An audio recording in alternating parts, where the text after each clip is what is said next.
things certainly have not improved since then.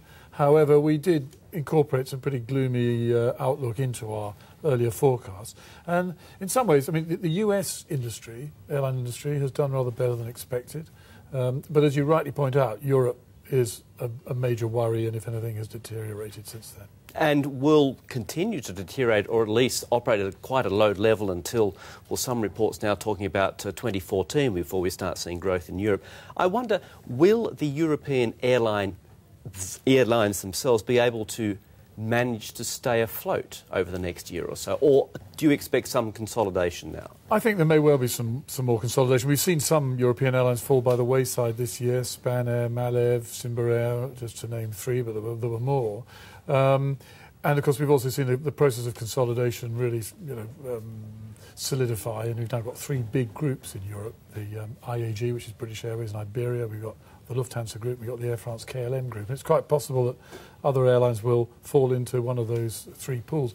But European airlines do have opportunities, and I mean there are markets that are growing in Asia, Latin America, Middle East. Now, if these airlines can tap into these markets, if they can promote connectivity with those growing markets, it's not all doom and gloom for them. One more pressure, if you like, on the European carriers, of course, has been charging on emissions. That doesn't just affect the European carriers.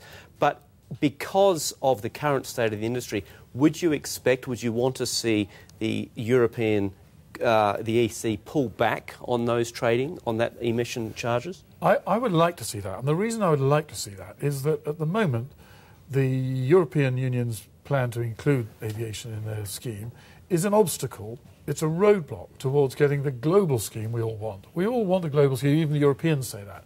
And we've got to get that through ICAO, the International Civil Aviation Organization.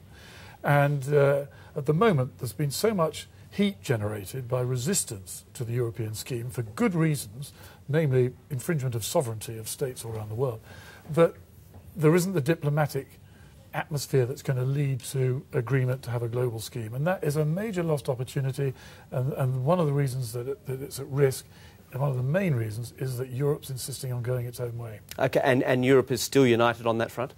Well, they're not united. I mean, if you listen to the European Commission, you might think they were, but only a couple of weeks ago at the Berlin Air Show, we had 4 ministers of countries which are Airbus producers saying, and the ministers responsible for aviation technology and development, saying that Europe needs to delay the implementation of its scheme in order to avoid this diplomatic impasse that's happened now, and the trade war that of course could happen. Yeah, and you see that happening. Do you think there will be a delay?